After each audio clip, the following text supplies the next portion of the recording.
hey everybody, this is, believe it or not, show 7, and I have one return guest, and I have one guy I've always tried to get on the show, one of my best buddies, and wasn't easy getting you on here. We had to get your sign out in the yard to get you here.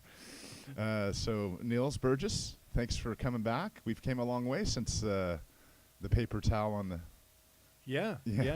Yeah, my mic actually has an official mic stand. It's not being held up by a paper towel holder. Yes, and you have your own mic. And this is Adam's first time with us, so we appreciate that. Major Kurt, howdy. We didn't get as many views on our last show. I'm thinking we need a guest. Kurt asked you how it's going, and you ignored him. And I have a beef with you because on our last one I said, answered okay, him. but you didn't today. Yeah. So you're not learning your lesson. Yeah. He but said, how's it going? Yeah, it's great. Did you hear him, Kurt? Yeah. All right. Yeah, last time I answered that, and you busted my I chops know, on but that. you still kind of brushed it off. Yeah, because it's not about me. All right, let's just get right into it. One thing, it started off today, and it just this stuff just blows me away. The House Intel Committee has ruled out any collusion with Russia. So I guess the part that trips me out is, don't they think they're going to get egg on their face when the Mueller investigation actually lays out what exactly happened? Adam? I don't think they will. I think that they think there will probably be no conclusion of collusion, and if there is, they'll say, "Oh, well, they found it and we did it." I mean, in the end, I mean, I ask the same question, don't they? I ask the question overall in the big picture with all folks who, especially those who I know don't really line up with Trump. Like, don't they think 10 years from now they'll be wanting to distance themselves instead of trying to get closer? But I think in this instance, they think that it'll be that there may be no collusion discovered, and if so, they'll be able to say they didn't. We didn't have the investigative tools that. That's Mueller hard to had. believe. But I mean, if it was just number one, the whole Devin Nunes thing, how the guy could be on the campaign and transition team, and then be the head of the investigation that's investigating the transition team and the campaign. I mean, isn't that corrupt? He wasn't on the campaign. I mean, Well, he was the on transition, team. the transition team. Yeah, I mean, he worked for the guy. Yeah, he never should have started out on the. He ended up recusing himself from it, but he never should have started out. But he recused himself from it, but then he's still the one leading it right now. So did he really recuse He himself? leads the committee. Right. But I hear you. I mean, I get what you're saying, but I mean, come on, dude. I mean, the guy shouldn't even be a part of it. Niels? I agree. Yeah, I think it's one of two things. It's either, for the Republicans right now, Donald Trump is one massive risky gamble, and this just goes along with that. This is just part of the holistic risky gamble of having Donald Trump lead your party. So you've either, I think what they've discovered is you've either sort of got to be all in with him, or not, and the other angle to this is I'm kind of with Adam's theory is that I think that, and I'm interested in kind of looking at the language of their statement today. I think that's going to be really, really key. What kinds of statements they made within the actual statement that gives them plausible deniability in the event that something else is uncovered, for instance, financial improprieties that might have some Russian linkage. Did they even investigate any of that? Well, did they even talk to the players? Only if it had some direct dimensional connection to Russia collusion. Right. So immediate connection, something obvious, something, and so I think if there's anything that's done like this is going to be complicated, and there are going to be many layers separating Trump from whatever kind of deal was made, and that's the part that they're banking on. They're banking on whatever collusion that did take place is going to be so complex and so multi-layered that that they've got that plausible deniability. That's what I predict. When you look at the actions, I think of the Republicans in relation to Trump, who broadly Republican leadership was against him from the beginning, and push back for a very long time, it's dangerous to be against him in their base. If you're trying to get elected in a Republican primary outside of a state like California that has a top 2 primary, it's much more dangerous to align against Trump than it is to align for him. And so I think that's the calculation they're making it even any a given stage of this. I think the dangerous or the there's no need for this, and so it goes a step further. Is that apparently I haven't seen the report or whatever the statement, but that they say that there's no evidence that the Russian meddling was an attempt to help Trump. That goes against the entire intelligence community's assessment and why even go that far. Right, and that's my question to you is why did they feel the need to even get out there? I mean, they could have just kicked back and not even wrap this up and just waited for the Mueller thing and not even. So why did they need to get out in front and then say the things they said? I don't No, get I it. agree. I think that doesn't make sense. Think about how it would have sounded had they said, yes, the Russians ultimately meddled in our election, and it had some sort of, it was targeting a Trump win. It was targeting Hillary Clinton for a Trump They win. would just be saying the exact same thing that the intelligence community was saying. But I think they didn't want to say that, and so but they could have just not said it. They could have just said we didn't look into it. But I think that is where the desire to please the president is, because that's what he wants. He wants to be cleared. He doesn't want to say there's no evidence. Every statement that he's made, almost every statement, I'm generalizing, it's always, okay, yeah, if there's collusion, everybody was, there was no collusion and everybody was a target of the Russians. That's what he continually, that's been his mantra, is that it didn't affect the election. The only reason why Hillary lost the election was because she ran a horrible campaign. And so it's part of that narrative that's been pushed over and over and over and over again by him. And I think, like you say, that the Republicans, I think they feel they have to attach themselves to that narrative.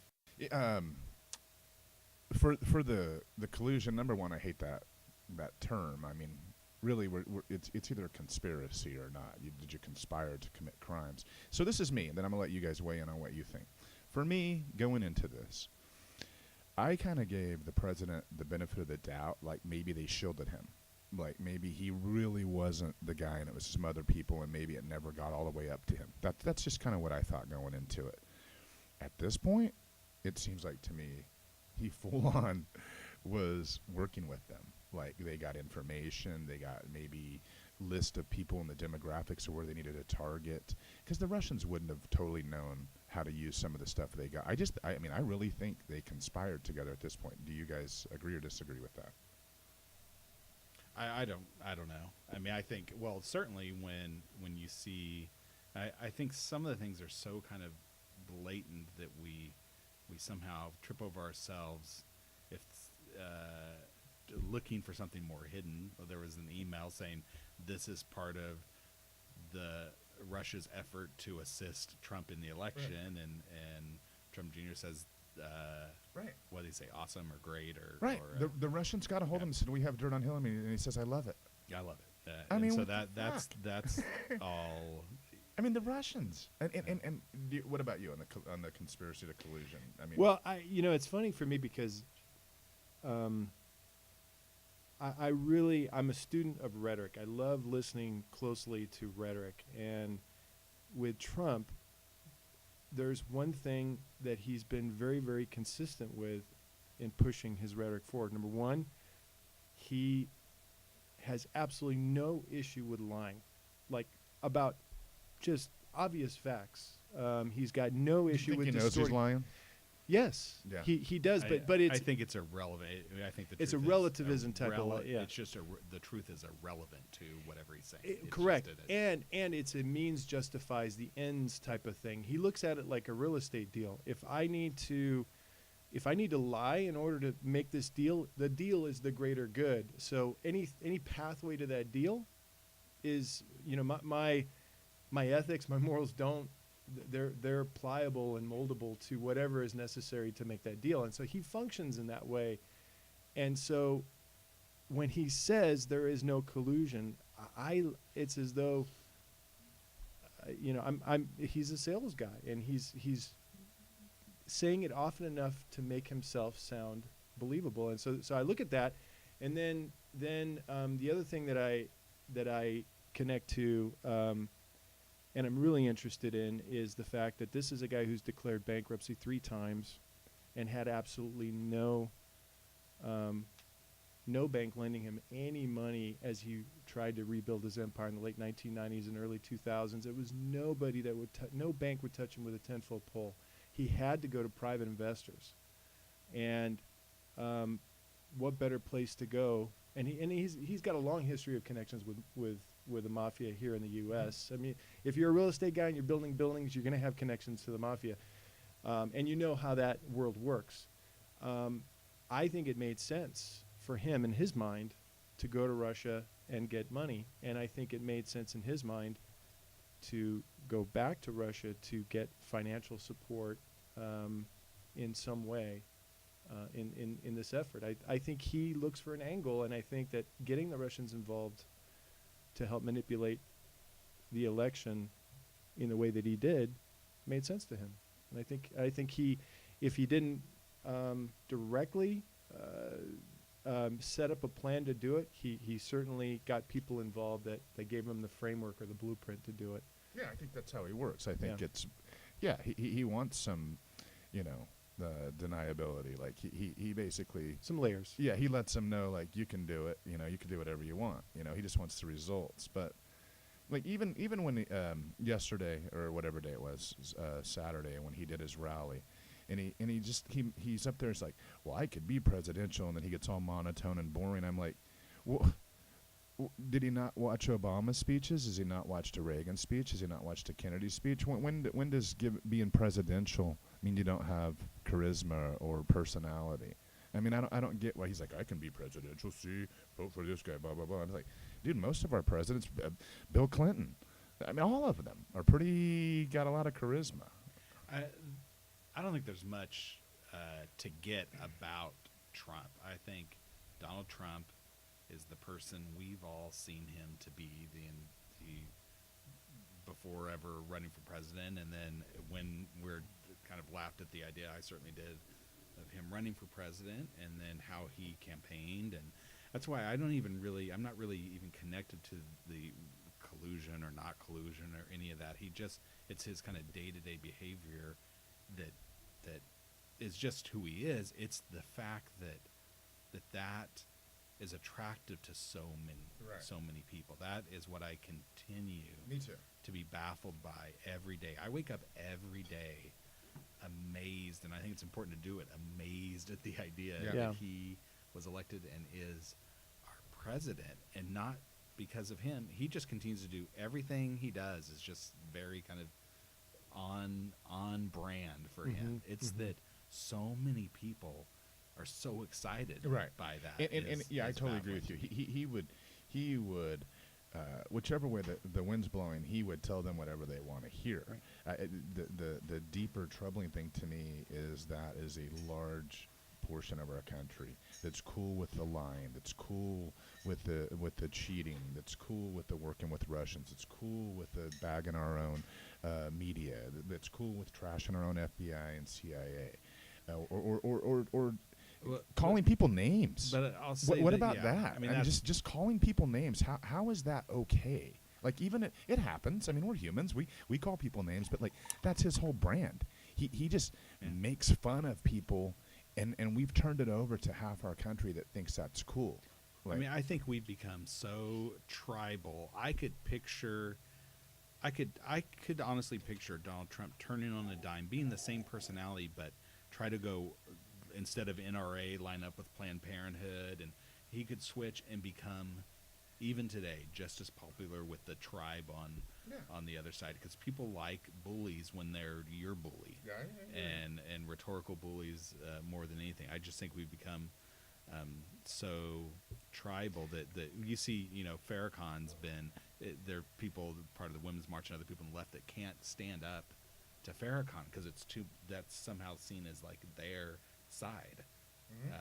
It just where we pick our side and then we have a hard time I agree. letting anyone kind of get any distance. but and I don't, that It'd I be don't one thing really though, like, understand. and I get where you're going, but I mean, it'd be one thing like if you picked your side, and then that was just your team, and no matter what, but like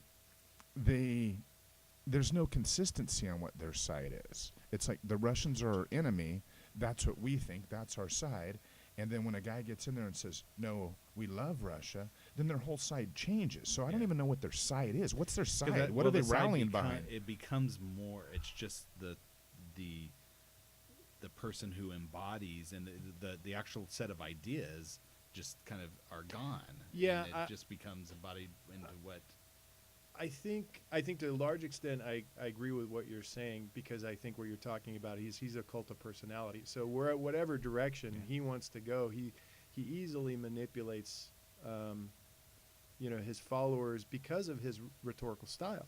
His rhetorical style is that of I'm a simple man.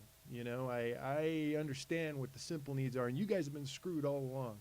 Well, to the average Joe who has felt screwed all along, that's all you need to tell him. Mm-hmm. And then he'll sort of pepper he'll pepper each side with insults to make it seem genuine. But rest assured, there are some holy grail wedge issues that he knows I've seen him sort of test the waters with the NRA, for instance, and say, you can stand up to the NRA. You're not but then he pulls back. And I think that this is I think there's a couple strategies involved in that.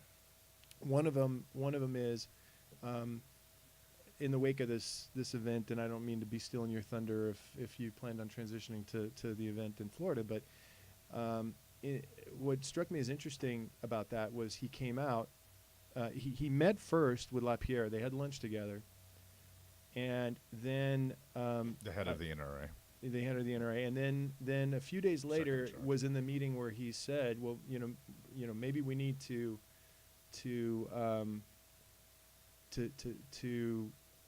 maybe lock or grab some guns and then institute Right. due process." First So take the guns. right, then yeah. do First due take the process. guns and then do the Right. due process, which was an interesting thing because I thought to myself, okay, well that's not what LaPierre likely recommended. But then I sat back and I thought, well, look at what that did. Look at the reaction. Look at what happened right after he said that.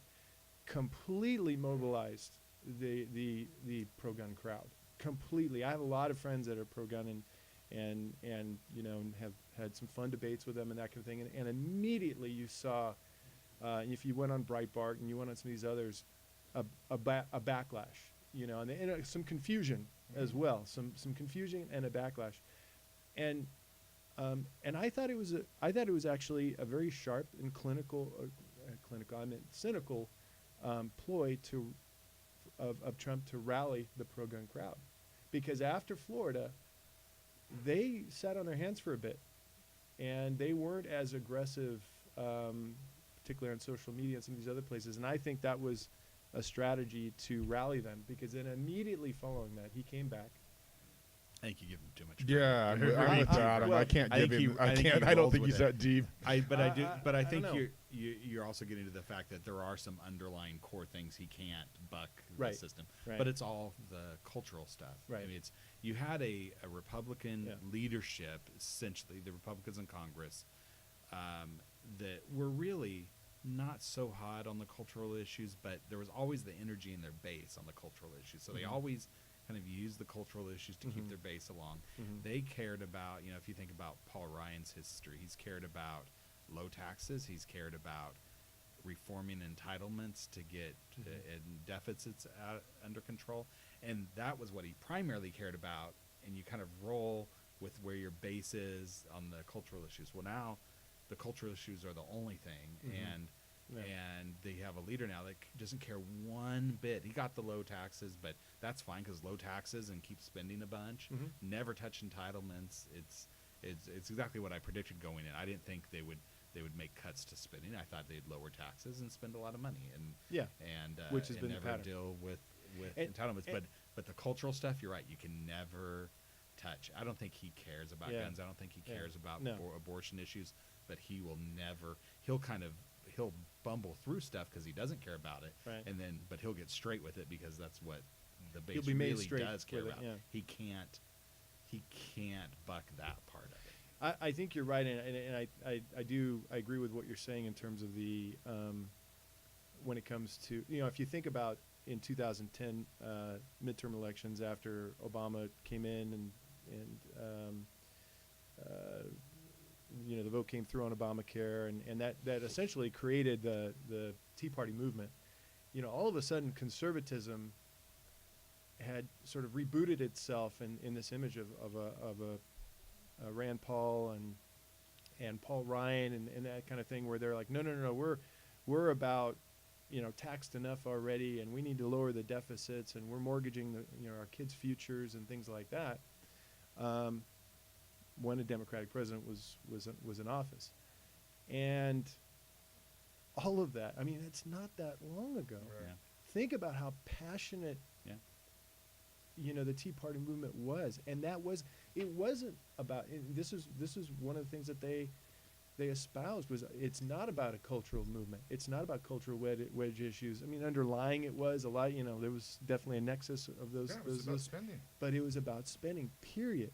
Yeah. And that's Yeah. completely out the window. Completely gone. It's amazing as someone. You're good. Good. It's amazing as someone who, as I track budgets, because that it's important to how the organization I work for gets money, to see how culturally committed, or just how committed Republicans were to, we've got to be serious about this. We've got to rein in spending. It's got to happen, and it has disappeared. It just completely just disappeared. From the and- debate at all. Yeah, and the willingness to just continue to spend is much higher now than it was when Democrats were president. Okay, so just wrapping this topic up, like, do you think at the end of the day somebody's going to be in trouble from the Mueller investigation?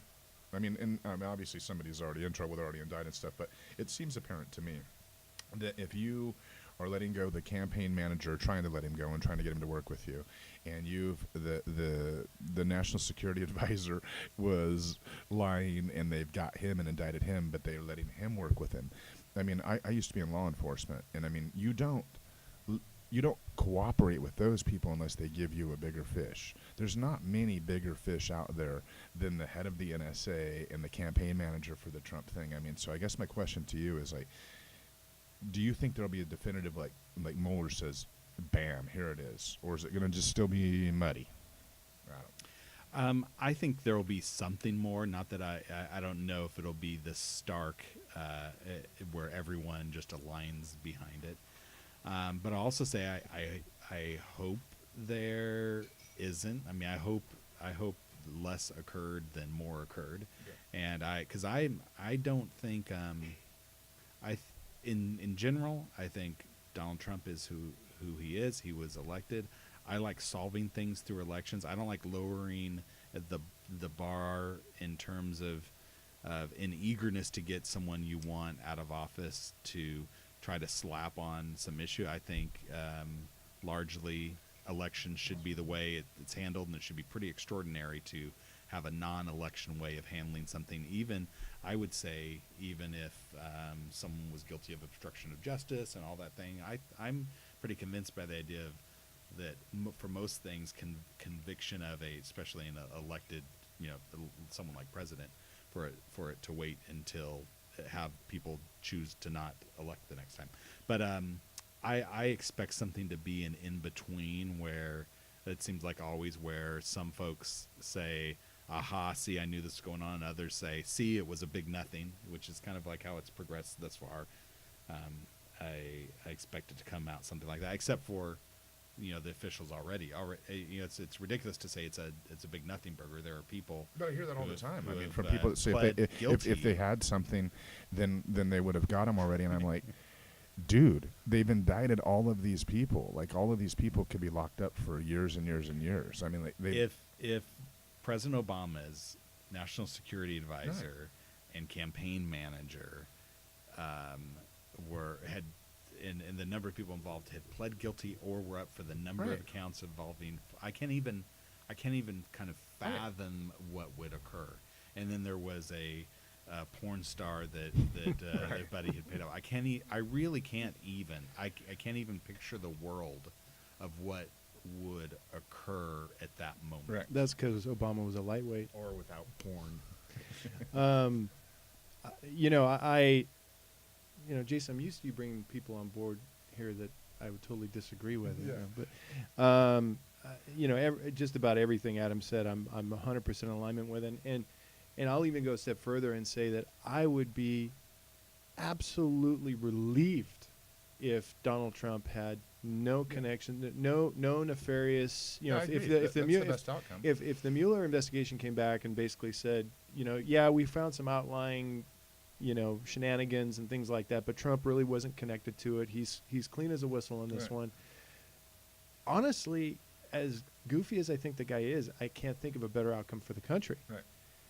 However, and I'm a percentages guy, so rather than just giving you a binary yes no, he's going to get, you know, locked up or impeached or resigned from all this. I think we will see,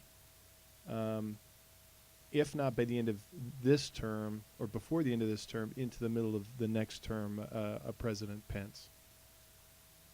And I would say probably 60% chance, 40% chance it happens before the end of his first term, 60% chance it happens into his second Because term. So you think because what- he quits or because they charge him with something? Resign. I think he'll resign before he quits, and I think he'll resign far enough ahead of anything like that to set up deals for himself and things like that, to where he knows he can still make some money from his whole experience as president, you know, either as some sort of a media mogul foil to the mainstream media type of thing. I could see him, and that was actually the game The plan plan. all Right. along That with was the Bannon. plan all along. So this would just you know, add rocket boosters to that plan ultimately if he were to resign ahead of being impeached, so that he could maintain that plausible deniability all along and say this is BS, Yeah. you know, it's all corrupt and yada yada yada. So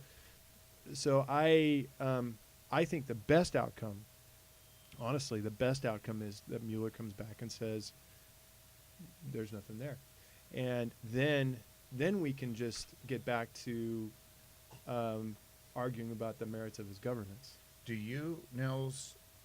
Okay. If This that is Russian, major for any of you that if haven't that- heard his voice this if session. that Russian prostitute did in fact pee on him, would it bother you because he's married and had it done to him? Would it bother you because you think that that's gross or inappropriate, or would it not bother you either way? Would it turn you on? As your that last question, I'm Gotcha. wondering why you're asking about that, but You're from but Denmark. I you know, part of me says, you know, I think that there is an expectation that our leadership holds a certain moral standard, and I say that only because if anything else, we don't need distractions like that with our leadership.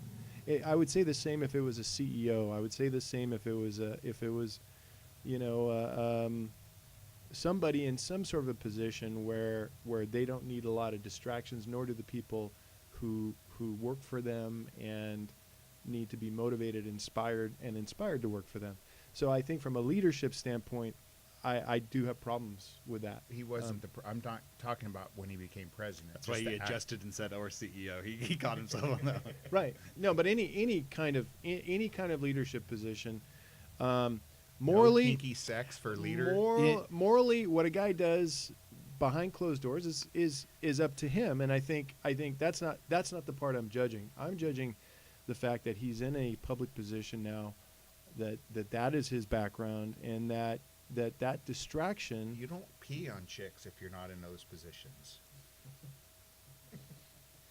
Do you think the average man Trying gets to those unwrap- opportunities? Trying to unwrap what you're asking me here. Then I just wanted you to answer. Oh, okay.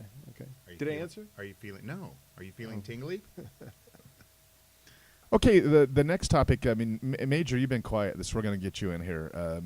Last time you did Germany or Florida in honor of Niels and his lineage, we Yeah. thought you might switch this to Denmark and Florida. Yeah, it's just as easy as Germany. So Knock it out. yeah. All right, guys. So we are gonna do Florida versus Denmark. Adam, I think you're familiar with this game from the Mind of Corolla. Nils, I'm gonna ask each. I'm gonna say a crime, and then we will ask each of you whether it was if this crime happened in Germany or in Florida, because Or in they're- Denmark. or in Denmark. Excuse me. See, you already fucked that up. Cold medicine. All right, we'll start off with the Jay. You'll have to keep score for me, if you don't mind. We'll start off with a very simple one. You know, if you screw up the premise of a joke, the joke's no longer funny. I'll be the judge of that. Yeah, You thank just do the Rotten Tomato game. Okay. Thieves kill family pet turkey for Thanksgiving. Adam? Well, I feel like it's a trick question, but I, not knowing Denmark, I wouldn't guess that they celebrate Thanksgiving, but so I would have to guess Florida. Okay. Nils? Florida. Mage? I didn't even think about Thanksgiving. See, that's the second. That's so. And it We gives might. you- Hey, you didn't Jason. realize that might We just might. give it away. Jason. Game that We only might. boils down to looking for Jason. We might as well just move Oh, on. my Someone would say God. in Europe, those fuckers will eat anything when they get No. hungry. And you didn't I realize didn't that was think our. of no. Yeah. I didn't. That's great. Why don't we do Florida and then Oklahoma? Yeah, that was awesome. He didn't even think of the turkey on Thanksgiving. Just thought it was a wild animal, huh? Okay. In this Providence bestiality problem, it's legal. Adam, I don't know what you just said, but since Providence area is what I'm trying to get at. I don't want to. Wait, how did Canada get into this? Am I messing up that again? Well, I don't know. I would Denmark just- has no providences.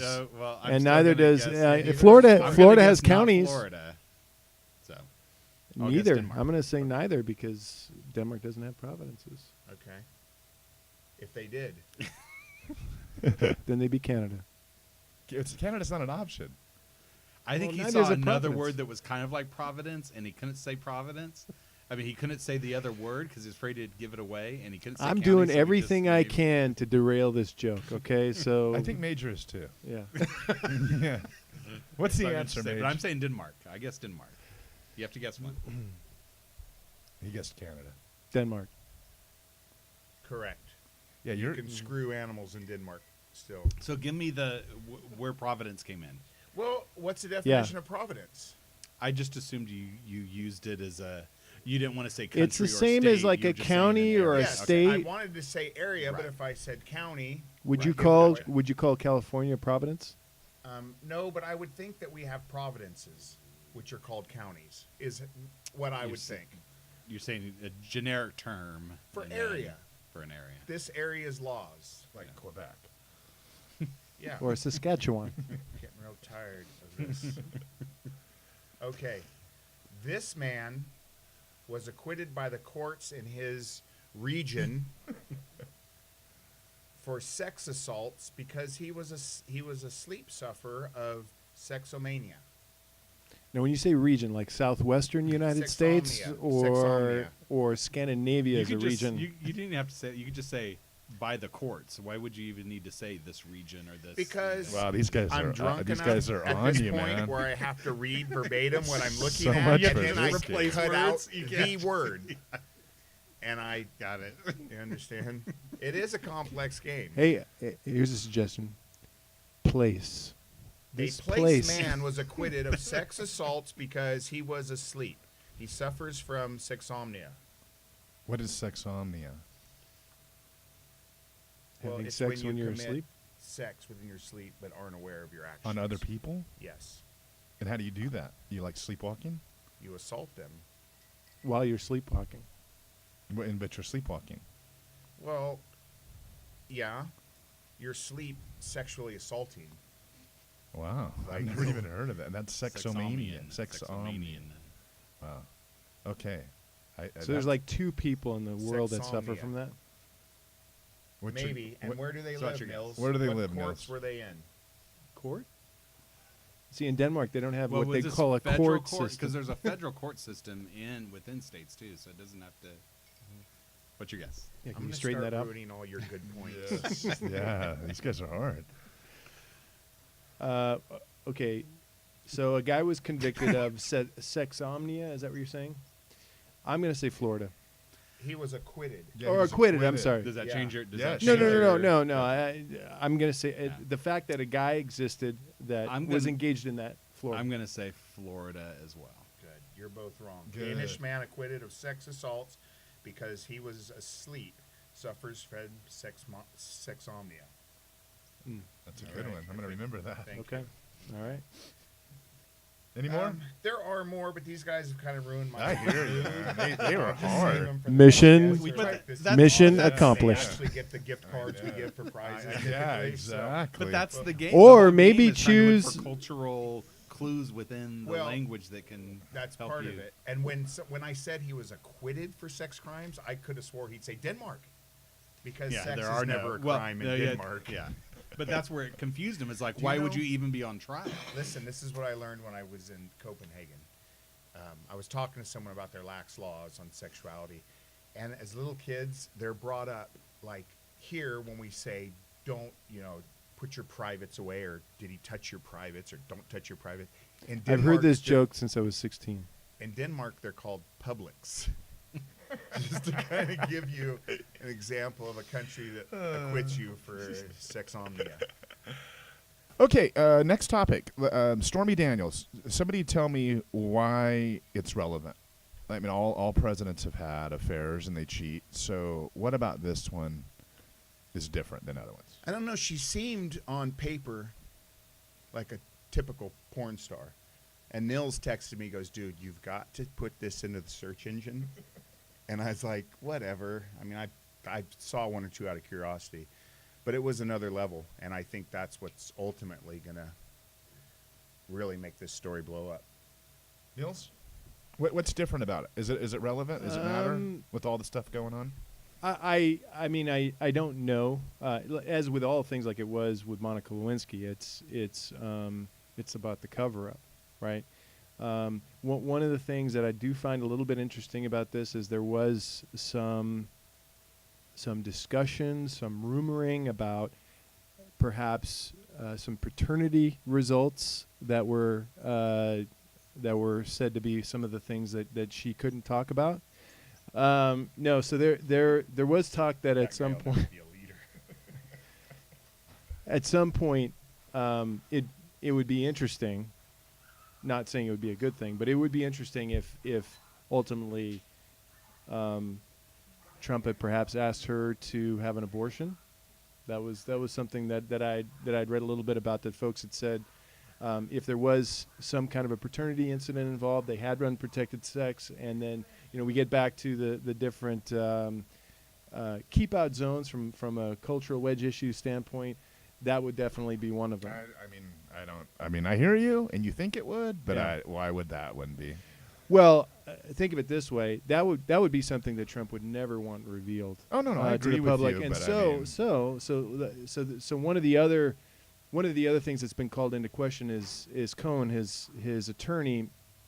Apparently, there were discussions about him using the Trump website, or not website, but the mail server, and the question about where the money ultimately came from, and there are certain laws that are in place in terms of distributing funds like that, and there are certain things you have to report to the IRS as a business.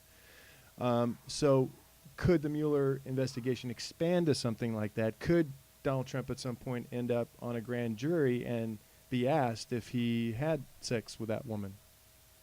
But why would that be any more relevant than all the other stuff he's done? Not saying that I it mean, would he's been be. married I 3 times. I We know would he's I cheated would before. He's been accused by No, I would find it double-digit women of sexual abuse. I would just He's find it publicly ironic. said he grabs them by the pussy. Yeah. So I mean, what about this? Yeah, Is it I any guess different? I guess I'm taking the conversation in a different direction. You're asking about relevance, and I don't know that there is any. Yeah, I hear you. on the legal Relevance stuff. to him, not necessarily relevance to me. So that's the distinction. Relevance to me, no. Relevance to him, yes. To the extent that he would potentially lie about it, yes. Yeah, he lies about everything. Adam? I think it's a good point, and it's something. I'm a bit of a contrarian, so I always try to like resist the natural kind of urge to take down the people that you want taken down. I think we're all everyone's a hypocrite now. A lot of people who were like, who cares what President Clinton does? What we care is about the judgments he makes, and that in this day and age, we would find, I think, if Trump did, I did the what would people do if Obama did this? If Trump were to seduce an intern at the White House in your young 20s, our heads would explode. And then, but when that's not what, I think I was pretty judgy at the time about Clinton, but not nearly, and most people weren't. So I think largely, I think there's some points about, campaign donations considered if it's trying to keep someone quiet for a campaign, but I try to resist. We like this stuff because it's about sex and the people we want taken down because of it largely, and we dress it up with all these financial implications and stuff, which are real, but that's not why we care about it. That's not why people care about it, and I would just as soon kind of not care about it. Do you guys think that if it does come out beyond a shadow of a doubt that Melania will leave Trump? No. No. Yeah, I'm not. Yeah, I don't know. For me, I think- it's so hard to know, and I don't really like guessing on stuff like this, but it seems to me, when that first surfaced, that she was pretty unhappy. She distanced herself. She totally distanced Hey, herself. I'll say I think she's the most sympathetic person in the Trump sphere. Very Some true. people may not, because hey, well, she's with this disgusting person for the money, whatever. Right. I find her very sympathetic. Me too.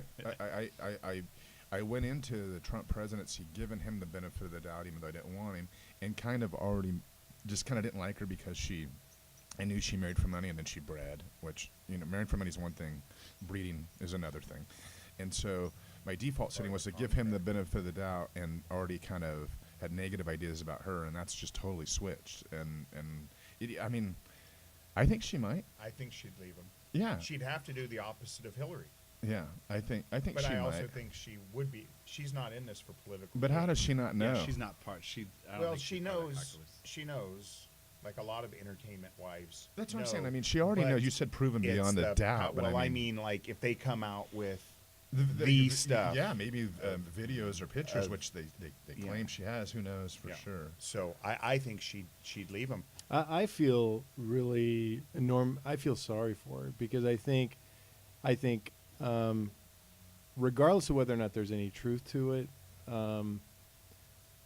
I can't help but just feel at least empathetic to the fact that this is something that she literally either has to quarter herself off and lock herself in a room to avoid being shouted On the things, penthouse of signs. the Waldorf.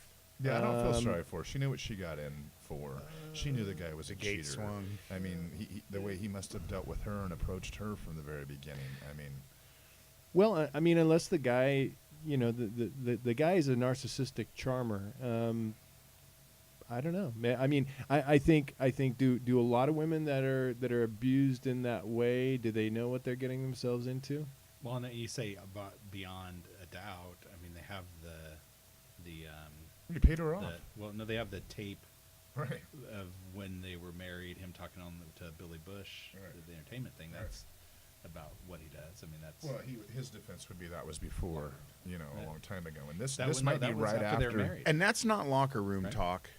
You've been in a lot of Yeah, locker I've never rooms. heard anybody talk That like would that creep ever. me out. And Yeah, I've got some yes. pretty perverted friends. but If their Major- perversion if is somewhat Major is normal. saying- Major pretty much Yeah. says Yeah, the it's the benchmark. hey, Yeah, it's that's- the truth. that I've known is- a lot of athletes, and I've known a lot of some Mm-hmm. with the means to kind of make their own rules in that department. And if any of them spoke like that, Right. it would creep me out. Yeah, me too. I get creeped out by a lot less. That has more to do with their actions, just if they're handsy, if they're pushy. I mean, that bothers me. So for somebody to boast about walking up and grabbing them by the genitals and I could just stick my tongue down their throat and they like it, I mean, that's troubling to me. Our final topic is the Parkland school shooting and guns in general. Any thoughts? I think Niels has. I've seen a few posts on Facebook where he's been much more articulate and spent more time than I ever have on this.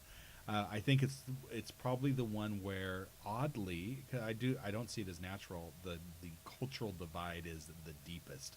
There are a bunch of people that I'd probably put myself in. I mean, I've enjoyed going out shooting at times, but the idea of a gun being around makes me nervous. But you have a ton of people in this country that is a deeply culturally identified, and the idea of taking it away is a big deal. So it's where we're not even close to the same, even trying to seem to solve the same Right. problem. And you have one, and then people who don't know anything about guns are passing laws for that end up looking Right. and sounding stupid to people who know guns, and the people who know guns gladly allow that to happen because Yeah. they love And- for people who don't know anything to say clip instead of magazine or vice. I don't even know. Or how to yeah, do I hear these you, and I things. think that, and I'll turn this over to Niels, but I think what disappoints me is the knowledgeable gun people, weapons people. I mean, they're the people that should be coming up with the answers. They should have real workable things that would work. They do know what more about guns than somebody that. I mean, here's my issue with like an AR-15. Like, well, let's eliminate that. They'll just be another gun. I mean, I get if we got rid of all guns, there might not be a knife, but if we specifically eliminated a specific type of gun, there will just be another gun. That gun doesn't do anything. Can't be the brand. It has to be standards around. Yeah, I mean that gun doesn't do anything more than most other guns do. It's scary looking and it's incredibly well designed at what it does. But I mean, there's other guns that are well designed at what they do. Niels, Listen, or Major, go ahead. No man, most men don't want to do anything that makes their penis shrink. And part of the problem here is 68% of the gun owners in this fight are really worried about that if they lose their guns. And you have to take that in mind, because as a man, we know that. It's all we have is our penis size. Whatever it is, cold water takes enough from us in that situation. Now our guns? And I think you're. I'm going to Go ahead, quote. Niels. I'm going to quote the indelible Mr. Craig Jeffus, my former roommate and Major's brother. Just tie a brick to it. Okay. I it's no secret I'm very passionate about this topic, but I always feel compelled. If you leave that brick and string on it long enough, your penis will turn black. Go ahead. Okay, I'm not going to touch that one. Okay. This is a subject near and dear to me, and I always feel like I need to kind of run through a litany of disclaimers before I ever issue my my opinion, because and that's kind of frustrating to me, because it kind of shows where this debate has gone. But you're absolutely correct. The biggest disservice that the gun control movement, or anyone associated with the gun control movement, has done is to not educate themselves on weaponry. They need to understand what weapons do what, how weapons work, what parts of what's just the anatomy of a gun, for one thing. They need to understand the differences between a Mini 14, for instance, and an AR-15, and the fact that there virtually is none from a practical standpoint. They need to understand that there are a lot of modifications and accessorizes. I mean, this is the alpha male form of accessorization is how to outfit your gun. But when we're talking about weapons, we need to understand the facts associated with guns, their mechanics, their components, the types of rounds that they fire, magazines, and different types of magazine capacities and things like that. Also, the ballistics, when you're talking about a round and its strength and what it does when it hits the human body, I think is also a key thing. You also need to be aware of the fact that technology is advancing very rapidly in gun manufacturing. The new advancement is the so-called ghost gun, where you can basically buy a CNC machine that will manufacture, the lower part of an AR-15, or what they call the lower, forget the exact term for it, but the lower section of an AR-15 out of a block of aluminum. So you can make a gun essentially in your backyard. And this is about to be outlawed in the state of California, but currently legal in several other states. So that's job one, is that the gun control movement would do itself a huge favor of educating itself on how a gun works. The second disclaimer that I would say is that I'm not for banning guns. I'm for regulating guns, and there is a huge difference between those two things. And this is where a lot of things get lost in the debate, and how the debate gets, frankly, hijacked by extremes on both sides. When we're talking about the regulation of guns, we're talking about, first of all, understanding all the components and mechanics of it that we talked about, but then also understanding who can get a hold of guns, who can actually go out and lay their hands on a weapon, either illegally or legally. And if illegally, where did that illegal gun come from? Trace the roots of it. Where did it originally come from? And that's a key thing. So my big thing, my number one focus whenever I enter into this debate with anyone is we need to study this subject of where guns come from.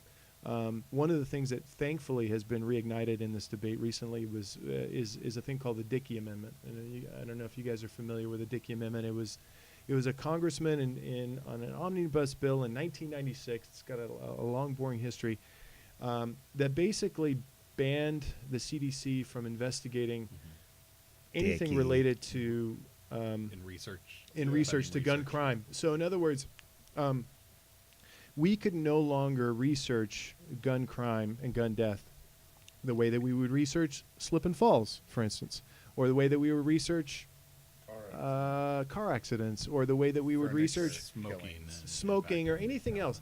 So we essentially muzzled the data collection. Yeah, we muzzled the data collection efforts to solve this problem. And this problem is not going to be solved any other way but then to collect the data to get to the root causes. Then you can really, and Adam, you're someone who's very closely associated with public policy, particularly on a local level when it comes to business and things like that. Public policy only works when you look at data, like hard facts, and then you are able to make intelligent decisions about what to do. The minute that you inject emotion into it, the minute that you use all these other rhetorical ways of am I talking too much? Is this major sort of thing? You've lost the imperative, and you've lost the debate. And that, by the way, that's my main criticism of the NRA, is that's their entire strategy, is to always derail the debate, no matter what, away from the facts. And so that's my if there's a vine that I die on, it's repeal the Dickey Amendment. Why do we have as many guns in this country as we have people? What's different about us? I know we have a right to a gun. We have a gun culture. Why? And well, it goes back a long, long ways, and it's. How did every other country not get in this situation? Well, a lot of other countries have had um, their borders threatened, and they've had their lands invaded more often than we've had. So they've seen what war does on their soil. In the United States, we really haven't experienced that. So that's my theory, at least. I think they're much more reticent to make guns just part of their general culture. And if you look at it, that you know, other countries that have guns as part of their culture are typically lawless countries. Right. You know, and so I'm kind of simplifying it. And again, I don't want to go down that rabbit hole because again, I accept the fact that we have a gun culture, and I've shot guns kind of like Adam. I've shot guns. I think hunting is a very, very important. I feel a connection with being an avid, you know, outdoors person, and loving the fact, you know, loving the fact that I can stand next to a hunter and we both side with the idea of protecting the environment, for instance. I don't want to give that up, and I think that hunting serves a very important role in ecologically in our country. We have a very diverse I don't think that ecology. the hang-up is with our right to hunt. I think everybody's on board with that.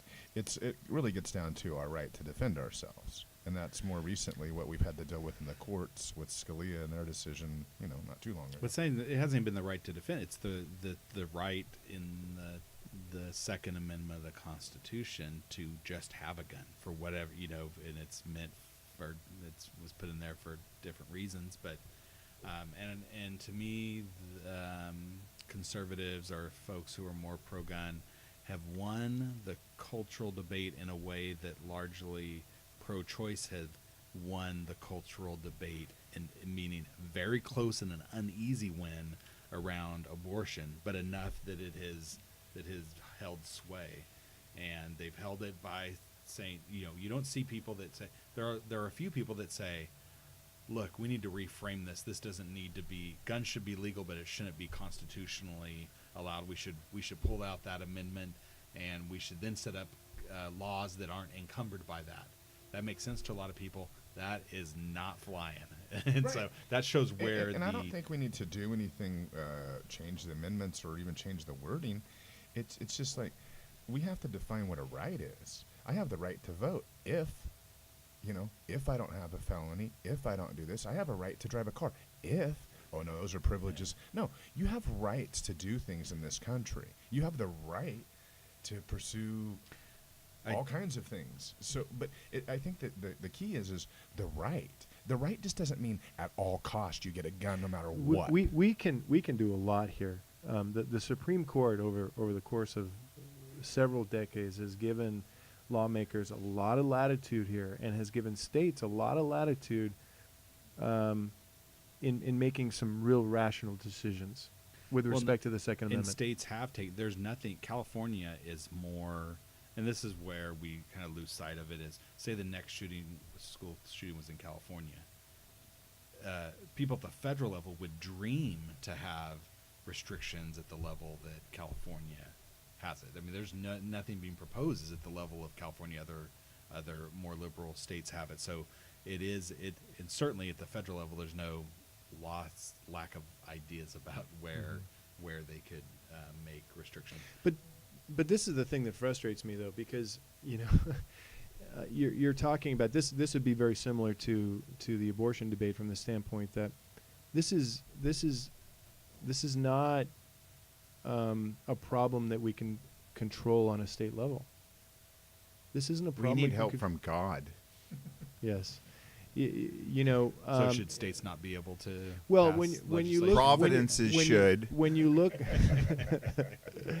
when you look at gun crime and you look at gun origin, gun trafficking is a huge problem in this country.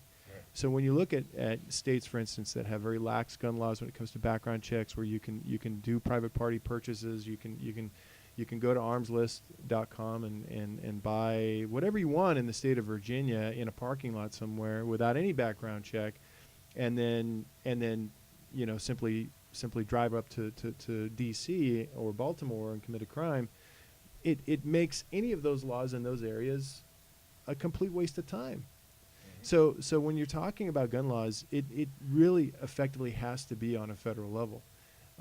It's just too easy. It's just too simple of a thing to transport, somewhere. And this is where I agree with the anti-gun control folks, is that they would say that that laws don't stop people from committing crimes. You're right. Laws don't stop a gang member from driving to the state of Virginia to buy a gun or a bag of guns from some dude that's having a clearing sale in his gun locker. Nobody's stopping. No law is going to stop that gang member from going down there and purchasing those guns and bringing them back up to Baltimore. But I will tell you that dude that wants to unload his guns will think twice if what he's doing is a federal crime. Maybe. But, I mean, back to how I started this. Like, let's just say commercial flight.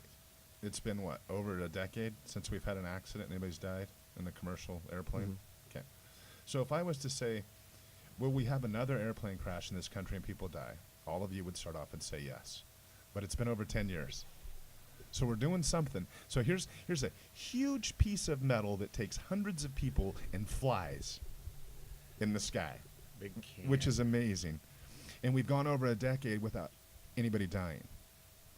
But yet we send our kids to school, and 3 times in the last 6 months they've been massacred. That part just really bothers me, that we're there. I know you guys don't have total answers to that.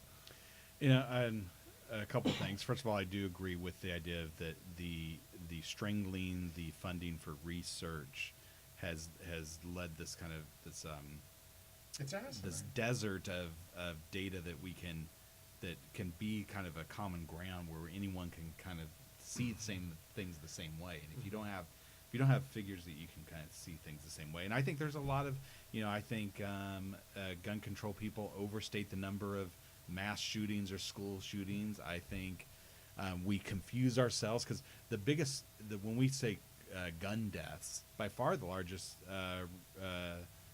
cause of gun deaths, suicide. Mm-hmm. People have an available handgun, Yeah. and they kill themselves with it. Correct. But gun control people like to add those numbers to the gun death, even though it's a related that the solution needs to consider that and think about Mhm. how often people take the guns to protect themselves and end up intentionally killing themselves with those guns. And and then part of me is also like, I'm surprised. Jason knows this. I always say it when something awful happens. I'm always like, I'm shocked that in a free society this doesn't happen more. Some things that happen, because people, and which isn't an argument to just not do anything. It's an argument why you do have to have things, because there are people who go a little bit off. And I do think there are little things that can be done that accumulate to being meaningful. In terms, some of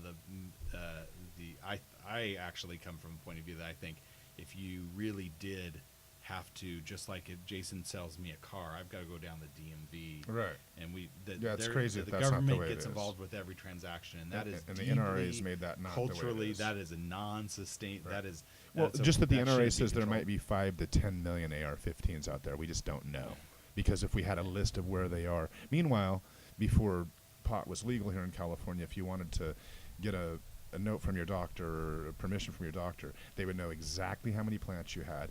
They would know exactly how much it weighed. They'd have a guy come out every 3 months and check it. Yeah. You'd have to pay for that. That's a fucking plant. Yeah.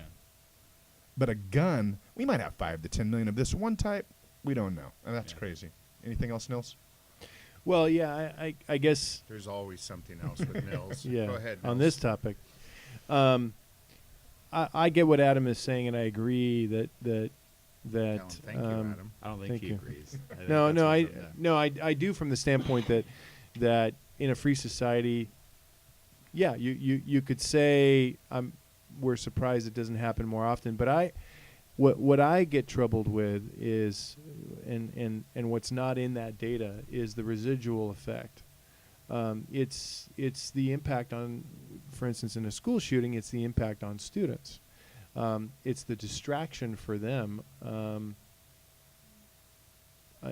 in the learning environment.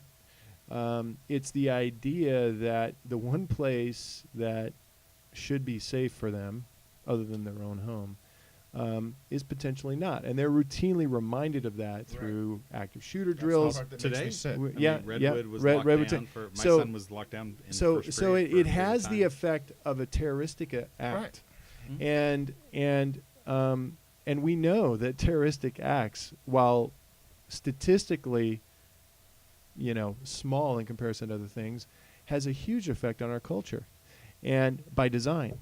And so we take all kinds of steps in terroristic acts to protect, our population, and Right. we do things to make sure that things don't get into the wrong hands.